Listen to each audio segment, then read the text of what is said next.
Total Screen proudly presents their official podcast, On Screen, with your hosts, Tyson Gifford and William Roerig.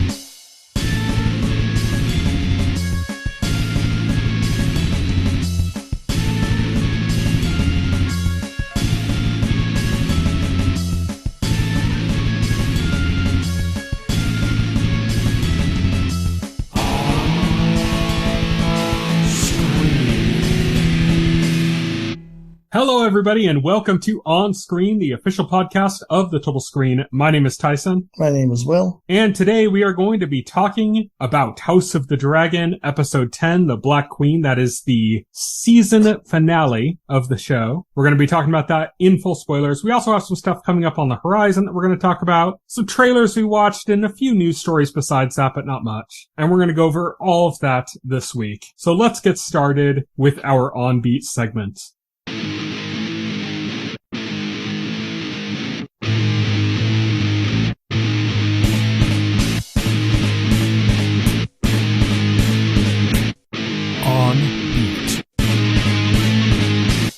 On Beat is, of course, where we talk about the week's news and also the trailers that have come out in the week. We're going to start things off. Henry Cavill returning as Superman for DC. This was first shown in a post-credits scene. Spoiler alert, but it's everywhere. It's unavoidable at this point. I'll just stop it there. I don't even need to say the movie, even though it's obvious, because if you haven't heard that, then maybe the headline we're somehow able to avoid the spoiler. The headline is Henry Cavill is back, and the word is they're developing a brand new Superman movie with Henry Cavill as the lead. Henry Cavill made it official on his Instagram. The way they said it implied that he'd be popping up in other things too. He could be. It wasn't just going to be a Superman movie.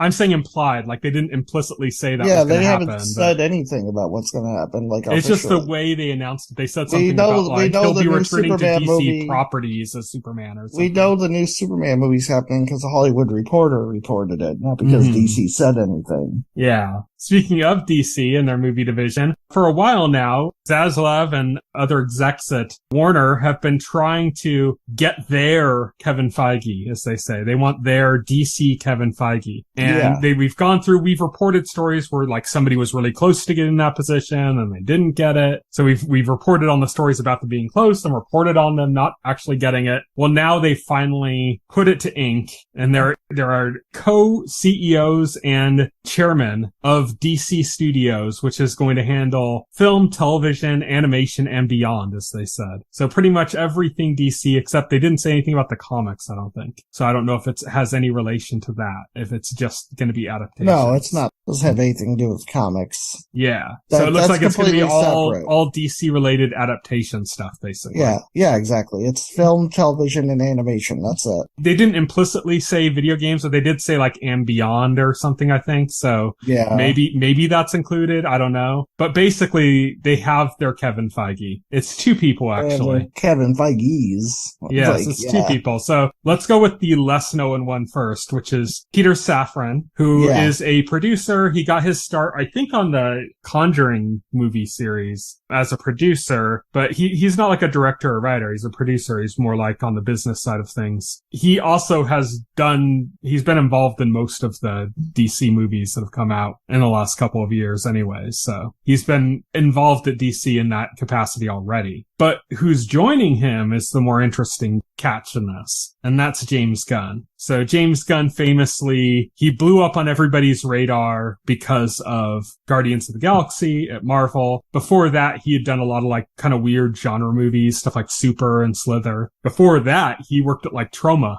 So he's got like an interesting career trajectory here. He was let go by Marvel because some tweets resurfaced. He was canceled basically, and Marvel ended up rescinding that decision and going back to him and stuff. But while he was gone from Marvel, he went to DC and did a few projects, namely The Suicide Squad and Peacemaker, which were fan-loved, critically did okay, not as well as like some of the other stuff. They also happened to come out at a bad time with the pandemic and everything. So it's hard to kind kind of judge that. But he's then returned to Marvel, where he's doing this Guardians of the Galaxy Christmas special and also doing Guardians of the Galaxy 3. And then after that, which he's finished filming, I believe, he's back entirely over at DC now, where he's basically taking the reins as their Kevin Feige. Yeah, I mean, I'm pretty happy with that. I think James Gunn is obviously one of my favorite filmmakers. I'm biased here. I'm going to admit that off the top. I'm biased here, but the thing is, it echoes what I said in the past about who they needed to get. I said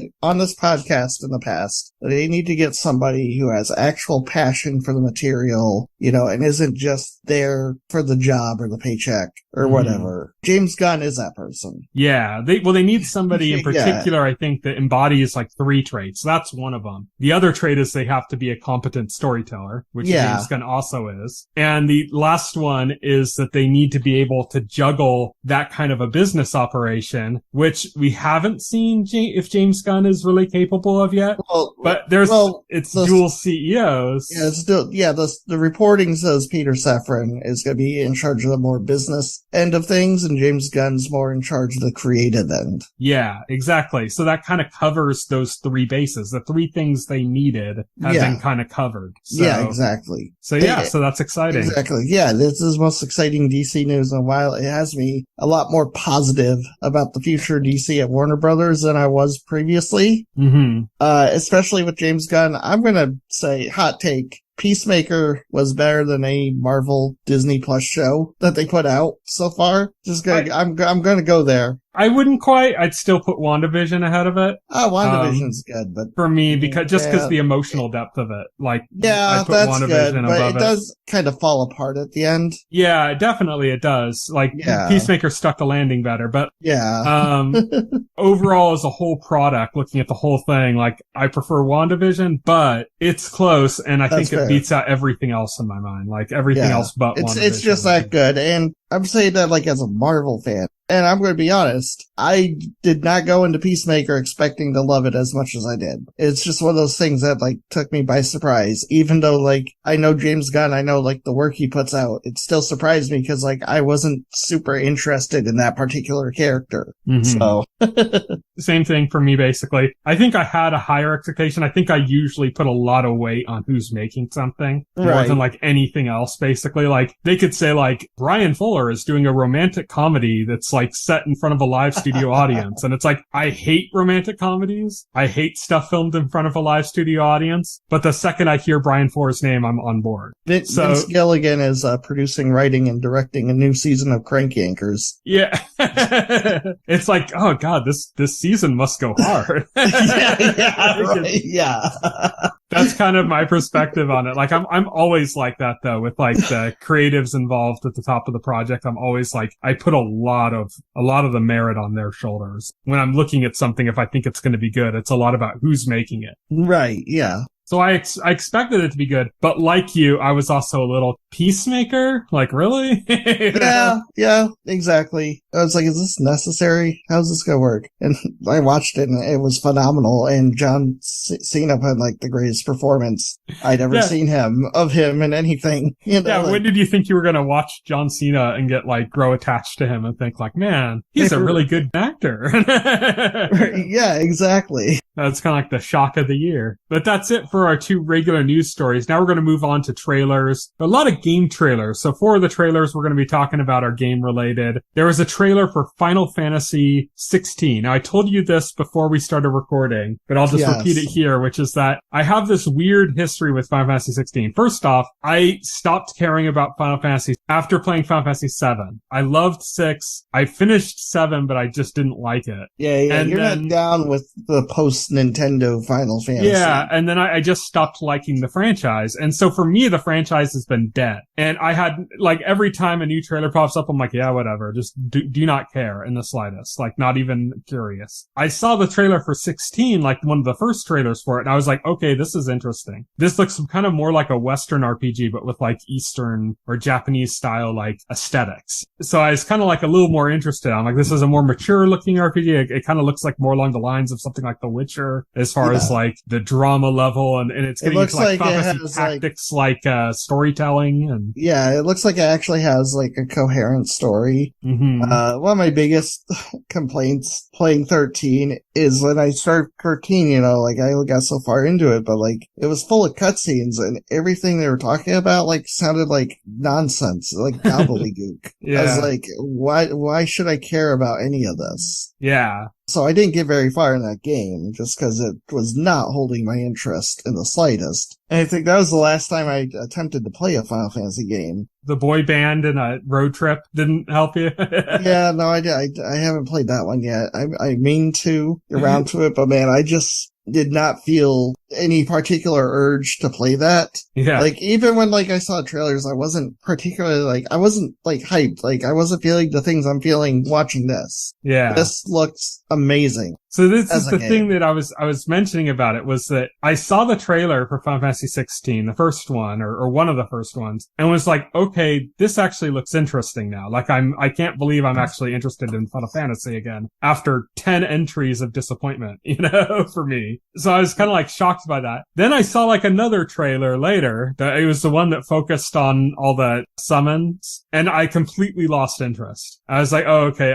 I've lost all interest in this now. Like, it just looks kind of silly again. All the kind of serious stuff now looks like undermined and silly to me. Like, it just, none of it looks really good anymore. Completely lost interest. Then this trailer came out. This is the most recent one. And again, I'm starting to get interested again. So I'm on this weird rocky path. I kind of doubt I'm ever going to play this, but it's just a weird rocky route for me. So for somebody that hasn't enjoyed Final Fantasy since 6, it's a weird path that I've been on with this game. But yeah, and I couldn't say to any degree whether you'll enjoy it. I think I will enjoy this. I don't hate Final Fantasy. I did fall off the franchise, but like I was there with like Final Fantasy 7 and to a lesser extent 8, but like 9 was real good. Yeah, I always refer to 9 as like the death rattle of the series to me. Like 7 killed it, and then 8 like was desecrating its body, and then 9 was like its last dying breath. And which is funny because like I love 7. 7 is like what made me a fan of the series. I'm going to be honest. For a lot of people. I mean, that was clearly the most advertised and promoted of the entire franchise at the time. Yes, it was. The hype was inescapable. Huge metrics, you know, difference. Yeah. Sony really went out of their way to make it like a big deal because that's how they kind of stole all of Nintendo's market share, basically.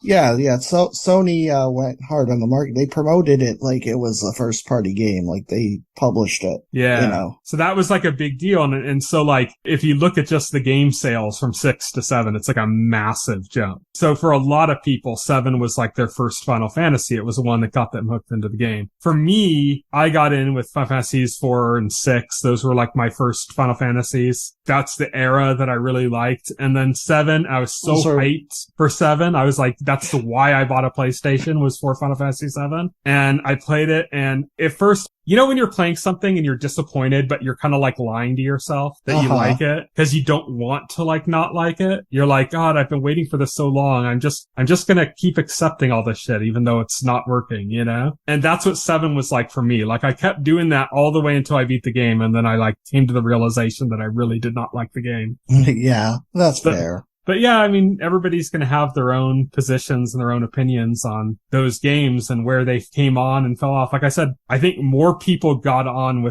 into the franchise with 7 than with any other entry in the series. So you're going to have a lot of people that, to them, that's the standard. And if it's like Final Fantasy 7, then it's Final Fantasy. And if it isn't, it isn't. For me, if it's like Final Fantasy 6, it's Final Fantasy. And if it isn't, it isn't. It's always going to be different for people based on when they get in. There's some people that their first one was Final Fantasy 10. And to them, that's like the only one that matters. Or Final Fantasy 12, you know, a lot of people that really love that. Our next trailer was Resident Evil 4, the remake, which all these games, like the next 3 games we're talking about, Resident Evil 4 and the other 2 we're going to talk about, are all like survival horror games. They're all like exceptionally animated more than anything else, is what I noticed. Oh, Resident Evil 4, like I will be the first to say that a Resident Evil 4 remake feels unnecessary because in my mind, the game still looks great, still plays great. It hasn't aged as badly as other games of that era. There's one thing about it that's aged very poorly, and that's the stop and pop gameplay. it still plays wonderfully to me. But then I saw this and I was like, you know what? Yeah, this is fantastic. Like, yeah, the graphics are supercharged. It looks like it's being very faithful to the original. Mm-hmm. This is the day one purchase for me. I love that game. So of course I'm going to buy this. Yeah. So then we got a trailer for another survival horror game. This looked interesting. Silent Hill F.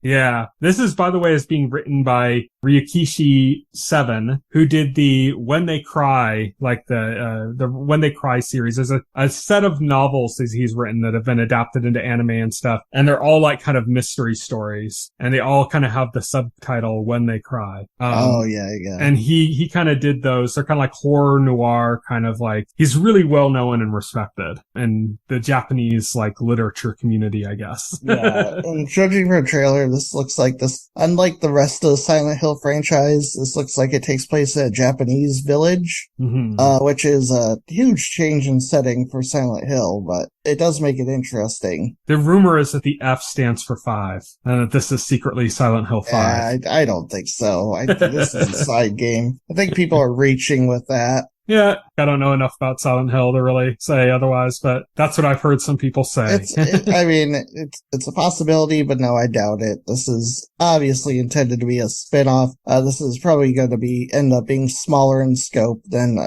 traditional Silent Hill game. So yeah, I mean, it was creepy as all fuck. Really well done trailer. Then we get to the meat of the Silent Hill presentation, which was Silent Hill 2, a full-blown remake of Silent Hill 2. Again, remakes are in vogue right now. They just announced, today CD Projekt Red announced they're doing a remake of the original Witcher. Mm-hmm. So very much, we're in the era of remakes. I mean, it looked fine. I have reservations though, because the team they got doing it, Bloober Team, hasn't made like the greatest games. Like, if you look at their recent games on like Metacritic, they're all like in the 70s or so ratings wise. And Silent Hill 2 is a stone cold classic. So it kind of looks like, from what I saw the trailer, it kind of looks like a straight up frame to frame remake of the original. There's like shots in the trailer that look like identical to ones I remember from Silent Hill 2. Yeah. I just don't know how this is going to end up. So we'll have to see. Yeah. Next, we got a trailer for Poker Face, which is a new Peacock series from Rian Johnson, who did the Lights Out movies, or Knives Out. Knives Out, yeah. Movie. He did the Nights Out movies. Lights Out was also a show on FX about a boxer, but no. He did the Knives Out movie. He also did Brick and Looper, and he's probably most famous for ruining Star Wars for a lot of people. Yeah, but he made the best Star Wars movie. The one that ruined it. That's what makes it the best. But Poker Face, this series he's doing, is like a noir. It's like a detective story, and that's what he's good at. So whether or not, no matter what you've thought about his take on Star Wars, if you've seen Brick, if you've seen Looper, if you've seen Knives Out, then you know he's capable within that style, definitely, regardless of what you think of the Star Wars stuff. So Poker Face to me looks really good. So yeah, and it looks fun. It looks like there's a good mystery in it. It just looks interesting.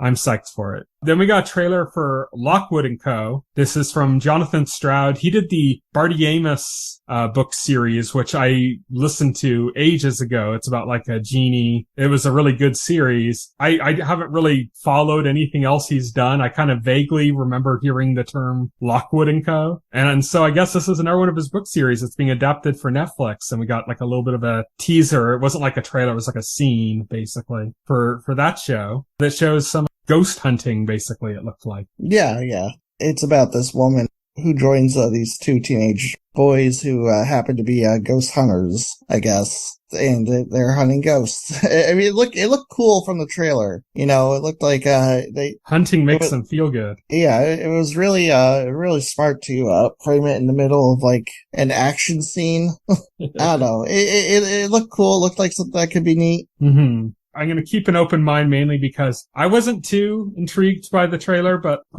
seeing it was, based on a book by Jonathan Stroud kind of interested me because I have enjoyed some of his work in the past. So I'm going to keep a bit of an open mind about that because of that. Next, we got a trailer for 1899, which is the next series from the creator of Dark, which is one of the most beloved Netflix shows. It's a German language Netflix series that people just absolutely adored. I wish I was able to get into it, but I just couldn't. I wasn't going to watch it in English, and I didn't have enough time for another foreign language series where I had to read subtitles. Maybe I'll get into Dark before I start on 1899. I don't know. Maybe I'll put in the effort, but Dark always looked intriguing, and the trailer for 1899 looks fascinating. It looks like it's got kind of a Bermuda Triangle kind of thing going on, but then also there seems to be like some kind of a weird, like magical stuff, and there's cryptic symbols, and it's just, I'm into all that kind of stuff. It's one of the reasons I like things like Lost and Stranger Things and stuff, is all the iconography and stuff of those shows. And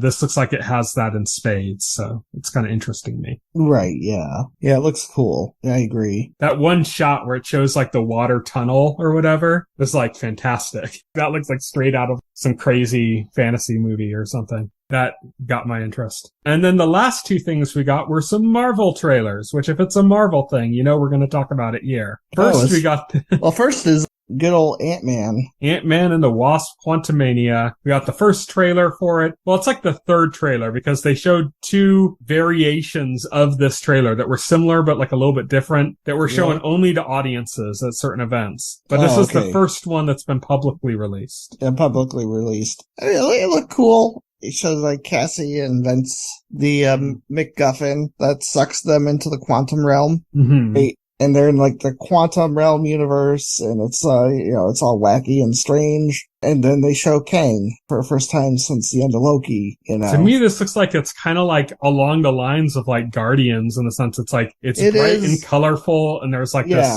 foreign kind of environment with their own systems and people in charge. And that's what makes it look really interesting to me more than anything else, is that aspect of it. But that also means we're probably not going to get much of Louise in this one, which is tragic. Oh, yeah. That's a huge They need at least one moment where he tells a story. Yeah, exactly. But yeah, I mean, otherwise it looks really cool. We got to see a Kang played by Jonathan Majors, and we also got another big cameo, controversial timing. Oh, Bill Murray, yeah.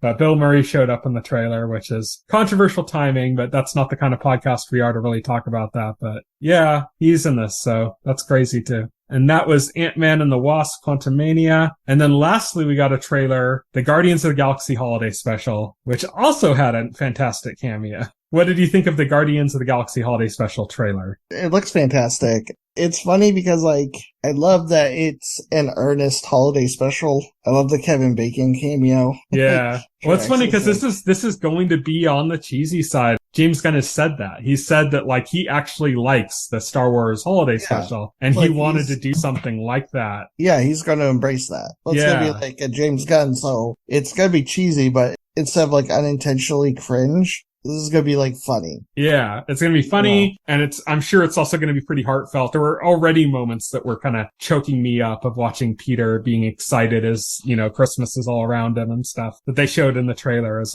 kind of already exciting. Yes. The Kevin Bacon stuff looked fantastic. And, everybody coming together to try to give Peter a great Christmas. It's going to be great. Yeah. Seeing the Guardians on Earth, not battling, but, just walking literally on, the Hollywood Walk of Fame and shit. Yeah, Because if you know anything about that area, right in front of the Mann's Chinese Theater, which is right around where they were in that shot when it showed the two of them in Hollywood, right around there's a bunch of people dressed up as Spider-Man and Superman and Thor and all these characters that take pictures with people for money. It's a huge thing right there. It's a really famous spot. If you ever watch Jimmy Kimmel or something, he'll frequently do parts where they'll go outside and you'll see those people and stuff because they film right near there too. But yeah, I see those people all the time whenever we're driving through the Hollywood area or something. So it's going to be funny because I'm sure they're going to play on that. I'm sure they're going to have a moment where Drax walks by and sees these people dressed like superheroes and shit that are just like the performers on the street. Yeah, exactly. So I think that's cool. That looks good. I mean, I watched that whole trailer with a smile on my face. That's kind of the best thing it could be, right? Yeah, exactly. So that is it for our news segment. And now we're going to move on to On the Horizon.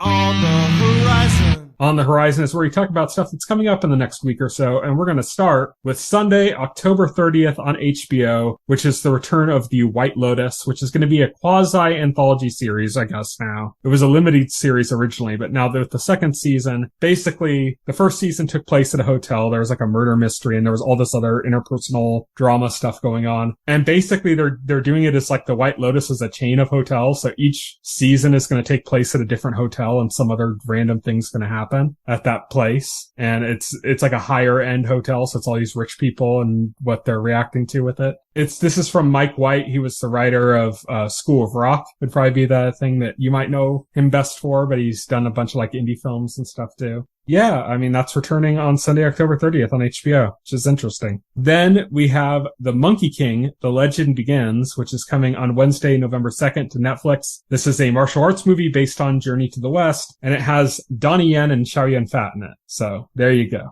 Then on Thursday, November 3rd on Netflix, Blockbuster debuts. This is the series about the last Blockbuster. That's like a sitcom about the last Blockbuster, and it stars Randall Park. Yeah. Who we know from the MCU as... we know from the MCU as Mr. Fantastic. He was in Doctor Strange. There you go. There's your office joke of the day. Yeah, there we go. Had to get that in there. He also played the role in the MCU. Yeah. Of an FBI agent who was in WandaVision. And in WandaVision, yeah. Yeah. So, honestly, I think I love Randall Park in everything I've ever seen him in. He's just like a really charismatic, funny guy. And so I think that alone is enough reason to watch it. I think he's one of those guys that's just so charming and just like genuinely funny, but like in like a friendly way. Right, yeah. You just want to watch him, you know, you don't really care what it is. You just want to watch him, you know? But that's coming on Thursday, November 3rd on Netflix. Then on Friday, November 4th, which is the rest of the stuff we're talking about as far as the On the Horizon segment, on Netflix, Enola Holmes 2. This is like a Sherlock Holmes spin-off that stars Millie Bobby Brown from Stranger Things as the titular character, but also stars Henry Cavill as Sherlock Holmes. Yeah. The first movie I thought was really fun. It was really enjoyable. It was like a fun adventure detective story. And the second one looks like it's going to have a lot more Henry Cavill in it, which is almost always a good thing, right? Like if you're buying something on the menu and extra Henry Cavill is an option, you're going to go for that extra Henry Cavill, right? That's coming on Friday, November 4th on Netflix. Also Friday, November 4th, as I said, on the Roku channel, Weird, the Al Yankovic story, which got like glowing reactions from film festivals recently. So people seem to absolutely adore it. And I was on board from the very beginning. Just the idea of like a mockumentary about Weird Al Yankovic, just that alone was worth it. The fact that Daniel Radcliffe is playing him just took it over to the next level. I am looking forward to that one. Then we saw the trailers and both you and I were like glowing about the trailers. So the trailers look great. Yeah. I'm definitely excited to watch Weird on the Roku channel. Then on Friday, November 4th, Dear Zoe comes to theaters. This stars Sadie Sink from Stranger Things and Theo Rossi from both Sons of Anarchy, and he was also in Luke Cage. He was the guy with the sunglasses. I think his name was literally Shades in Luke Cage, wasn't it? I don't remember. He was the guy that was hooked up with Cottonmouth's sister or whatever. Yeah. Okay. Yeah, always wore sunglasses.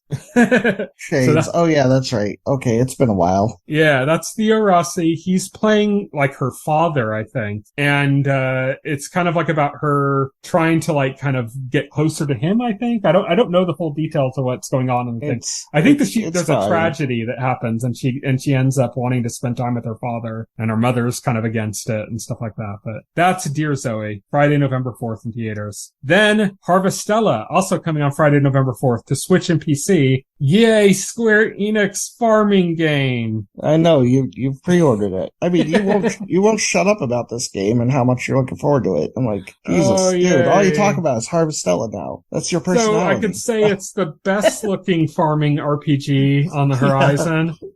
It's still a farming RPG. It's like it's the best case of testicular cancer. There you go. That's a glowing endorsement. Yeah. And then lastly, Lastly, we have It Takes Two, also coming out on Switch. It's previously available on the other systems. Now it's coming to Switch. You still need a friend to play it. Yep. I'm out of luck. Yeah. And that does it for our On the Horizon segment, and that just leaves full spoilers.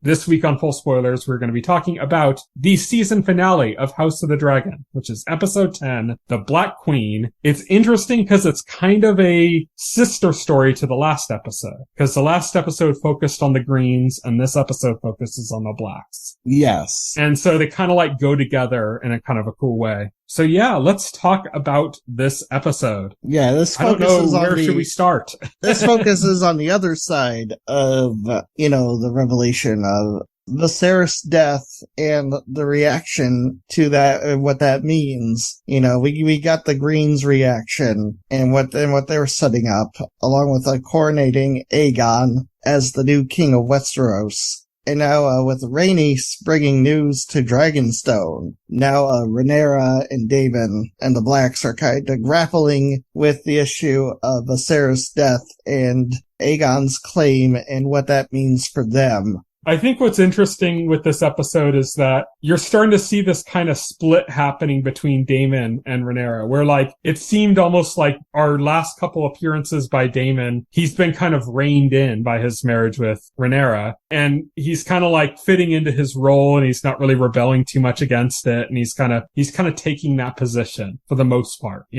Right. And here we see they're clearly butting heads on what to do. He is gung-ho, let's put all their heads on pikes, let's go to war immediately, let's kill them all. Yeah. And she's like, I don't know. Let's talk to our bannerman. Let's see what's going on. Well, she doesn't get to have that reaction. This news comes at the worst possible time, because immediately after she learns the news, she has a miscarriage. Yeah. Which is a very long, belabored sequence at the beginning. I'll correct it just because I know some people might be upset, but I guess technically it's not a miscarriage. It's like a stillbirth or something. Oh, yeah, it's a stillbirth. Yeah. Yeah. I just want to correct that only because some people might be upset by that, Yeah, no, yeah. It's a very tragic thing to happen in people's lives. Yes, it's very tragic. I do not mean to misrepresent that or be insensitive. I would have thought it was miscarriage too until I saw somebody corrected somebody else about it, and then I was like, oh, okay, lesson learned. Basically, she loses her child. It's a horrible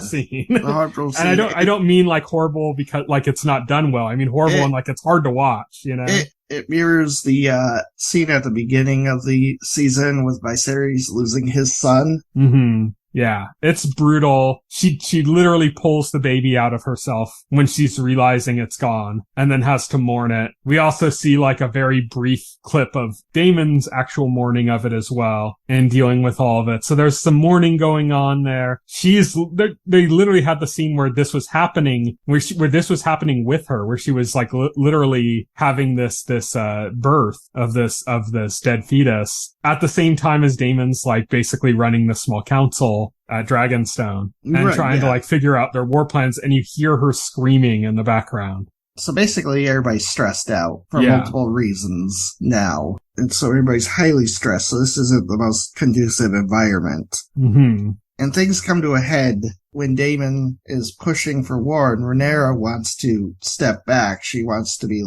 there's this tense scene where Otto Hightower comes to Dragonstone with his soldiers and asks Rhaenyra to bend the knee to Aegon. And of course, she refuses, but she doesn't take an ultimate stand there. She tells Otto that, she's going to get back to him with an answer. There's a lot of parallel scenes in this show. Yeah. And this is clearly a parallel to, I think it was episode 3. It was, when they were confronting Daemon at Dragonstone. Yeah, it was either episode 2 or 3, I think, earlier in the season. And it's just a direct parallel to that scene. They do that a lot in this series. Yeah, they do that a lot. And Daemon is gung-ho about murdering Otto on the spot. Yes. He just wants to kill him. He draws his sword. He wants to kill him. And then we have Rhaenyra is no, hold on. I'll give you my answer by tomorrow. Here's the thing. Rhaenyra, Daemon wants to go to war. Rhaenyra does not want to rush headlong into war. She feels she is very much Viserys' daughter in that she feels an obligation to the realm to maintain the peace. She doesn't want her position out of like some kind of desire to have power. Right. She wants the position because she thinks she needs to help fulfill the prophecy of the Song of Ice and Fire. Yes. That her father imparted on her. Right. Well, she mentions this prophecy to Daemon. The Viserys told her, and Daemon who clearly was never told, Yeah, he was never told, and he immediately becomes incensed at the fact that Viserys never trusted him with this prophecy, apparently. Well, what it really means, less than Viserys not trusting him, it means that he never truly saw him as his heir. Right, yeah. So he was always getting ready to have another heir and never really saw him as an heir. And that was like a crippling blow to Daemon to have that happen. He grabs Rhaenyra by the neck. He's very aggressive. He's very aggressive in this. Yeah, because he acts out in the way that he knows how to act out, which is usually like through violence, through like a violent act. Mm-hmm. Or then afterwards, then you see him more somber and mourning, singing to Jaehaerys' dragon. Vermithor. Yeah, Vermithor. Who's, I think right now is currently being listed as the second biggest dragon, or living dragon, but he's actually, from book material, he's actually the third because there's another one called the Cannibal that we haven't seen. That's supposed to be the biggest, bigger than Vhagar, who we've been told so far is the biggest dragon. But Vermithor is another massive dragon on a similar scale to Vhagar. Meanwhile, Rhaenys and her husband, Lord Corlys, are at Dragonstone as well. Corlys lives. He lives. The sea snake lives just barely. He's recuperating from his wounds, but he's completely regained control of the stepstones. I love how every time he takes a position, his wife takes the opposite position and then convinces him into it or something, So he finally agrees with his wife and is like, you were right all along. Let's stay out of this war. Well, this is where he's coming from. He's coming from the fact that his children are dead, or, as far as he knows, right? His children are dead. He almost died. He's kind of reflecting on, everything that's happened and saying, what has my ambitions really gotten me? This is where I ended up. So he's kind of thinking to maybe Rhaenys is right. Yeah, let's get the fuck out of here. Yeah. Fuck all these people. Let them fight their war. We're going to be neutral. We're not going to do anything. We're just going to go back to our home in Driftmark, and that's it. That's his position. And immediately upon finally agreeing with her and getting all that out, she's like, well, actually. And she's able to convince him because at first he's like, she poisons everything she touches. He says that about Rhaenyra. He's like, she's going to ruin this. Why should I do anything for her? And she's like, well, Rhaenyra is the only one holding everything together. Everybody's eager to go to war, and she's the only one that's reflecting and considering peace. Everybody just wants to fucking go out and start killing people. And she's like, maybe we should hold off. And she's the only one. And that convinces Corlys to back Rhaenyra. Yeah. Which he does. They have a council meeting. He shows up. It looks at first like he's almost a little bit antagonistic. He's poking holes in their strategies and their way of thinking. And then she calls him on it. And he immediately says this treason against the king cannot stand. You have my backing. And then he imparts further good news saying, hey, I got injured in the Stepstones, but guess what? I got injured retaking the Stepstones, and now we have complete control of them, and we've locked them down. Yeah. So all of a sudden, it's wow, now we have good news coming. It was all what can we possibly do? And now it's well, we actually control the Narrow Sea, and we actually control this, and we can get to these ports now. So you start getting the sense of optimism coming from the council now. Everyone's well, we still need to hit, there's 3 lords that they need to hit. They need to hit the Baratheons, they need to hit the Aarons, I think, from the Vale. I think it's the Aarons at that point.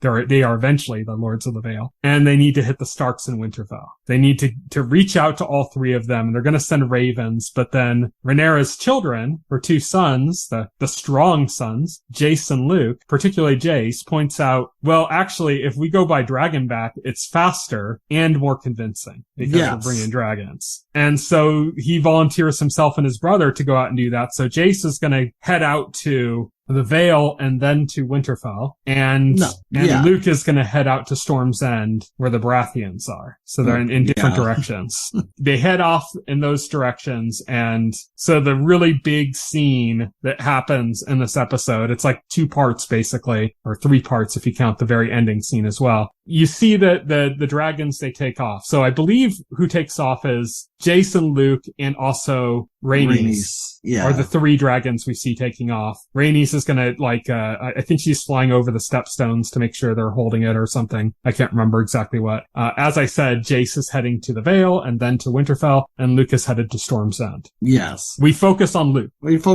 Yeah. So we don't get to see Rhaenys or Jace, after the scene where they take off. The focus switches to Luke, who arrives at Storm's End. I just want to say first, man, his dragon is tiny. Yes, he's got the smallest dragon. Yeah, he's got a baby dragon. It looks like, right? Yeah, he runs at Storm's End, and immediately when he lands at Storm's End, he sees another dragon. He sees that Vhagar. Shot with the fucking storm in the background, and you just see it arching its head up, and it looks massive. Yes, it does. Vhagar is, again, one of the biggest dragons in Westeros at this time. Yeah, currently acknowledged as the biggest dragon in the world. Yeah. Again, Vermithor probably, contends that, but Vermithor is comparable, but anyway, yeah, he sees that. You can see he's nervous. He gets over it because, as his mother told him, he's there as an envoy and not as a soldier. There's no reason to get into any battles. So he kind of presses forward with that in mind. And it's tense as hell though, because you can feel the pressure from that point. Yeah.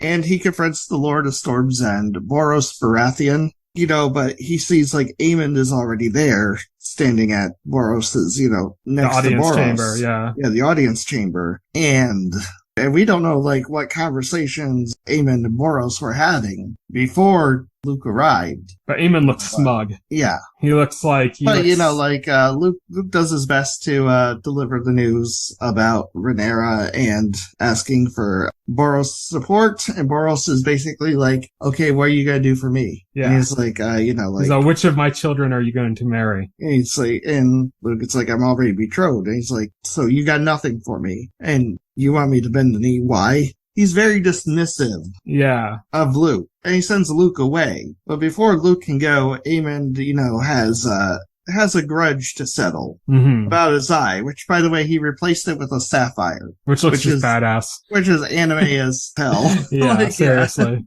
Aemond is a weeb confirmed. Yeah. He demands Luke take one of his own eyes. Yeah, he throws a knife at his feet. He throws a dagger at his feet and take it. And they start getting a fight, and Lord Boros commands them out of his chamber. He says, not under my roof. You can see the panic in Lord Boros. He's no, this is... I'm not going to be held responsible for this shit. You're right, not under my roof. Get the fuck out of here. Yeah, get the fuck out of here. And they do. We see Luke get on his dragon, knowing that, Aemond and Vhagar are also out there. It's a very tense scene because he's nervous. He's getting on his dragon. He's flying away, and we see him flying, and then right above him we see Vhagar, and we get to see how much bigger Vhagar is compared to Arax. You just see the shadow of Vhagar in the clouds above him, and it's a massive difference. Yes, it's the difference in size between a rider and a dragon, but it's a dragon and a dragon. And this leads to a very tense chase scene where Aemond is chasing Luke on Vhagar and tormenting him. He's bullying him. He's laughing, and it's one of those scenes. It's the scene in the Never-Ending Story, where at the very beginning of the movie where all the kids are chasing the one kid and he has to run and hide in the library. It's it's very much in the vein of those kind of scenes of a kid being bullied, by a bigger kid. Right? Yeah, exactly. For a while, Luke is able to evade Aemond and Vhagar. We get to a scene where Vhagar gets a little too close, and Arax hits him on the chin with a blast of fire. Yeah. And manages to escape. That's against Luke's wishes. Luke you can read, they're speaking in Valyrian to the dragons, but it's subtitled, and you can read Luke saying, no, what are you doing? Listen to my words. And immediately after that happens, you start getting the same thing with Aemond, because these dragons are now acting out and fighting against each other because they're feeling threatened by each other. Well, I think more so Arax was feeling threatened by Vhagar. Arax was feeling threatened, and Vhagar's feeling disrespected. Vhagar's feeling vengeful after that point. Yeah, we get to a point where Luke manages to escape to clear skies, which is a gorgeous shot. And just when you think he's going to be home free, bam! Yeah, Vagar swoops in and just chomps Arax with Luke on him. Kills in Luke half, and in Arax. pieces. Yeah, Arax falls into pieces. Luke is presumably Vagar food. Either Vagar food or just dead in the ocean and pieces dead. himself. Yeah, just dead. And we get to see that was not Eamon's goal. You know, just from his face, his facial expression. It's just like, oh, fuck. Yeah. Like that was not intended. And it kind of drives home how much of these kids, they weren't experienced dragon riders. What's interesting is there was a moment earlier in the season with King Viserys criticizing the Targaryens basically bragging up about their dragons. Yeah. And they're talking about like, oh, but we have the dragons or something. And he mocks the idea of that. And he's like, the idea that we have control over these massive beasts is laughable. He's like, we don't have actual control over them, you know? We're just kind of playing along with their whims at this point, you know? Like, we don't really have control over them. And that's the lesson I think we get at the end here is that's what Aemon and for a very brief moment, Luke learn, you know? Right, yeah. They're also very inexperienced too. They also played up the difference there with like Daemon singing to the dragon and gently coercing it versus them like trying to command the dragons. Right, yeah. It's also another thing is like they've never actually been in battle on a dragon. So it's a tragic scene, and this is what sparks the war. Yeah. Because you get that last scene where Daemon is giving the news to Rhaenyra about Luke. The performance there, man. She does more without a single word. You know, it's like insane. And that scene, like I read like that scene where Daemon is giving her the news, but like you can't hear the dialogue. It's silent and they're walking away from the camera. But that scene was Matt Smith's idea. Mm-hmm. Specifically. But her performance, man, just like the way performance. You could see it in her shoulders. You could see the tension and the weight. You could see her arms, like from behind, you could see her arms reaching for her stomach, still in mourning about her baby that she lost. And like the feelings of, you know, the fact that Jace was once there too, and our Luke was once there too. She's lost another child. Yeah, you know, and so you can see her, she's like trembling, she's hunched over, she looks at her absolute weakest. And then like in a snap moment, before she even turns around, in a snap moment, she goes like stiff. She turns around and there's this anger and renewed determination on her face that tells you that this is now war. She is now ready to go to war. Yeah. And that's where we end. And at that moment, Aemon realized he fucked up. Yeah. Aemon's gonna have to go back to his mother and he's gonna be like, it's that Arrested Development meme where he's like, I may have committed some slight treason. Yeah. Yeah. I'm kind of sad that the episode ended there just because I'm dying to see Alicent's face when she learns of this.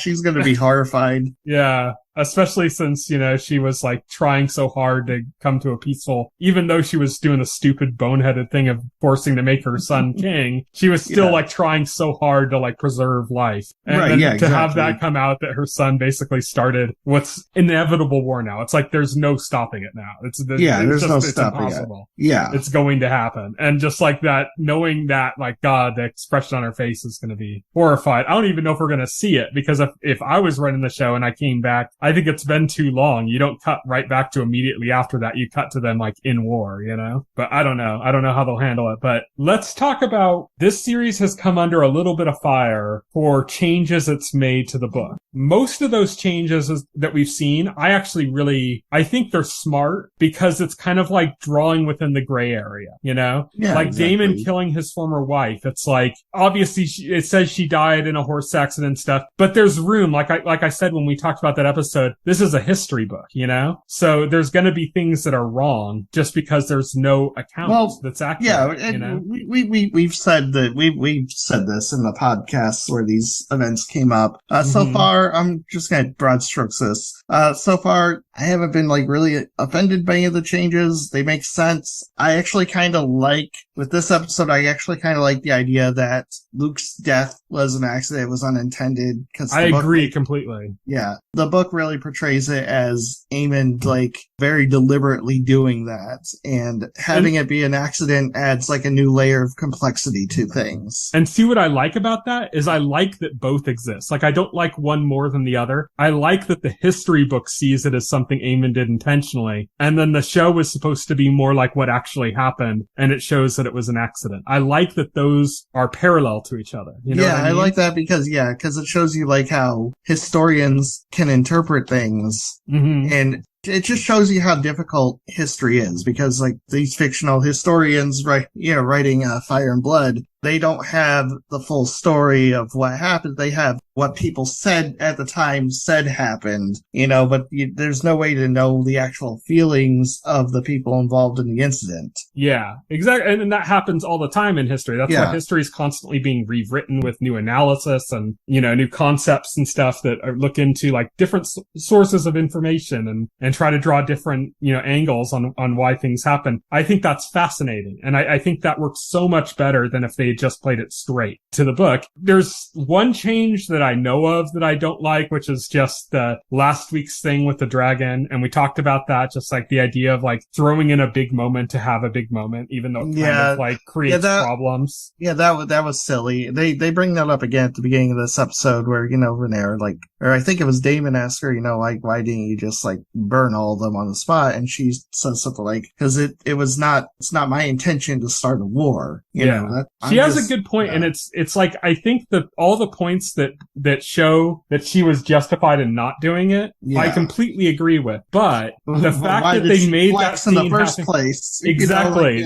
having her flex in the first place, having that scene in the first place was messy. Like, I don't think her actions are necessarily wrong. Like, oh, she burst through the bottom, so she won't kill the family, but she'll kill all those peasants. Yeah, she's royal. She doesn't give a shit about peasants. I completely buy that. What scene in this entire series have they shown, like, Rhaenys, like, really caring, like, about the small folk? Yeah, like, exactly. I don't. So all of their reasoning for why her doing what she did can make sense, I agree with, but I think setting up that situation at all was messy. Yeah. And it just makes it questionable. The fact that we even question it is messy. And so I kind of wish they had found a different way to handle that. But overall thoughts on season 1? I dug it. There's a lot of things I like. There's a lot of things that they did that are very different from Game of Thrones that, like, later on played out. I remember talking about in the first episode, the way they were portraying the Red Keep as more of this kind of, like, you saw kids running around in the hallways and it just kind of looked much more alive. And then throughout the course of the season, when Alicent's kind of taking power, when all the religious iconography pops up, all of that goes away. And I thought that was really interesting because I noticed that as a very stark difference. I noticed that in episode 1 of the series, a very stark difference between this and Game of Thrones. And then they actually kind of, like, explained that and showed the point at which that turned. And I thought that was really fascinating. I like the way they did the time skips to kind of tell this, like, I feel like I've been with these people their whole lives and we've only watched them for one season. Like, I think they did a good job of, like, when to do time skips and how to do time skips. I think that worked really well. And it makes me interested in what's going to happen with season 2. And I'm also interested because it looks like season 2 is going to broaden things out. And that was another point of a difference between House of the Dragon and Game of Thrones, was that Game of Thrones was about Westeros and House of the Dragon was about House Targaryen. It's going to broaden things out now. So we're going to see Winterfell, apparently, Yeah, we're going to see the Vale. We're going to see all these places, all these lords, that we didn't get a chance. Yeah, it's going to be broader in scope than the first season. And I kind of like that because we already know those areas from Game of Thrones, but House of the Dragon really focused in on one area, and now it's, like, spreading out. And I like the idea that they're doing that they kind of, like, said, now we're going to show you what King's Landing looked like back then and Dragonstone, and you're going to see all these things and you're going to relearn what these areas are like, what these people are like based on the time period, but we're not going to overwhelm you by having just re-showing you the entire world. And then now that we're used to that, now that we kind of know this world in this era, they're like, well, now we're going to expand outward and you're going to start to see more. I really like the idea of that. I like the way they're doing that. So yeah,